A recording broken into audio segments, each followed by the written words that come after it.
Wilson of the Buford Law Office is here to talk about the legal aspects of older Nebraskans. Let's start off with powers of attorney and living wills, what the differences are. They're all documents that let you ahead of time decide how things are going to be handled if you later become incapacitated. The financial power of attorney, which is sometimes called a general power of attorney, allows someone to help you with your finances. The healthcare power of attorney obviously allows someone to make medical decisions for you when you're incapacitated. The living will somewhat stands alone and speaks for you, and it directs your medical staff on how you want the end of your life to proceed, what kind of interventions are acceptable to you and which are not. And at what point should people have them? They should be made out when you're very young. We actually establish more guardianships for young people that are in accidents than for older people. So it's something you should take care of fairly early in your life, but for certain by the time you reach an age where natural processes might start impeding your ability to either handle things physically or mentally. Let's talk about disabilities as it relates to financial powers of attorney. Well, the good thing about financial powers of attorney is that they're not transferring any powers away from you. But they can be set up so that they could be used just because you're physically incapacitated, or they could certainly be used if you're mentally incapacitated. And you get to decide when that power is transferred. Does it get transferred the minute you sign the document, or does it get transferred when you actually are incapacitated? What happens if you become mentally impaired and have not executed powers of attorney? Well, then unfortunately your family or friends will have to seek guardianship, perhaps conservatorship through the court system.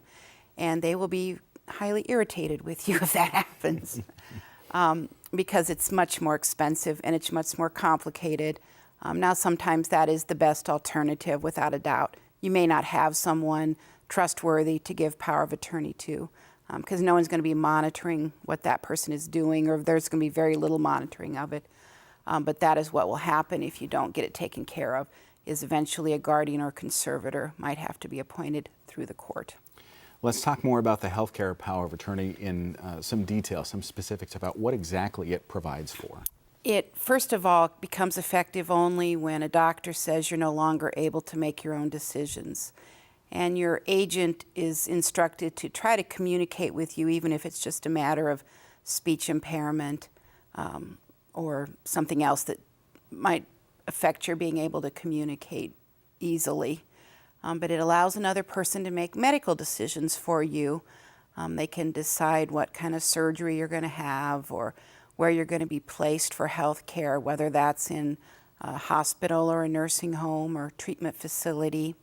Now, if you want that person to also make end-of-life decisions, like whether or not to use artificially administered nutrition and hydration, or whether or not to use life-sustaining treatment like CPR, those decisions can be given over to that agent, or your living will can step in at that place and make those decisions for you. Let's talk about those agents. Is it one person, or can there be more than one? There can be more than one person. Now, going back to the financial power of attorney, you could have multiple people serving all at the same time. You could set it up so they could act independently of each other, or that they'd have to all act together. With a healthcare power of attorney, you can only choose one person at a time. But the law says if that first person is just reasonably unavailable, you can go ahead and go to the next agent. Let's talk more about living wills. Many times mistaken for trusts, living trusts, which is a totally different thing. A living will is a written way to express how you want end-of-life decisions handled. Do you want intervention medically if you have a terminal illness and death is imminent in a short time? Would you want to be fed through tubes in your nose or your stomach? If you were in an accident and something happened so that you were in a persistent vegetative state but not necessarily terminally ill, would you want medical intervention, or would you want the process to just occur naturally? We talked about agents with the powers of attorney. Are there agents for the living will as well? No, that document speaks for itself. It's just a written communication that you give to your medical providers.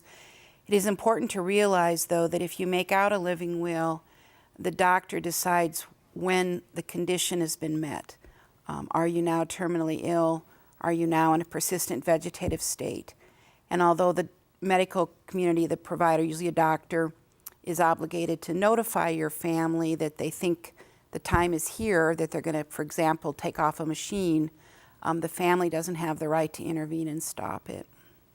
A living will is not a replacement or a substitute for a healthcare power of attorney, though. That is correct. So frequently, clients will come to the office and have me look at their living will, and I'll say, well, do you also have a healthcare power of attorney? And they'll say, well, no, this is what I want. And that is true. But so many times, the medical decision doesn't involve terminal illness or persistent vegetative state.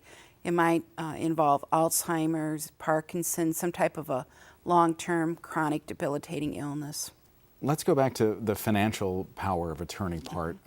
What if people are married? Do they still need one since their spouse would normally make decisions? Absolutely, and I think that's another very common misconception, and that is, well, we're married, both of our names are on everything, so why do we need power of attorney? Well, have you ever tried to get something out of your spouse's IRA? That's not joint. And so much of wealth now is in those type of retirement accounts, or perhaps a check will come that needs to be endorsed and deposited, or maybe your Medicare will get messed up, or maybe you'll need to sell the house and buy something more conducive to your current situation. All those things require power of attorney. Being married and being joint on most everything doesn't solve those problems. And I suspect people think kind of the same thing about their kids, that their kids can easily access things for them as well. Right. So often a parent will say, well, my daughter's on my bank account, and assume that handles everything. And of course, those same kinds of issues can come up. You may need to apply for Medicaid. You may need to straighten out some kind of a Medicare problem. All kinds of things that being on the bank account is not going to solve.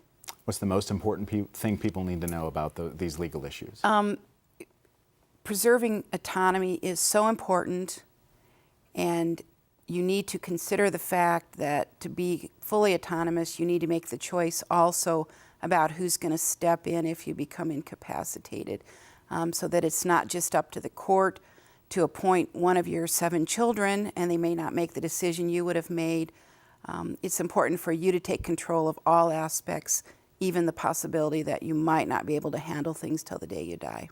Mary, thank you. You're most welcome. And information and resources are available at the numbers on the screen, your local area agency on aging.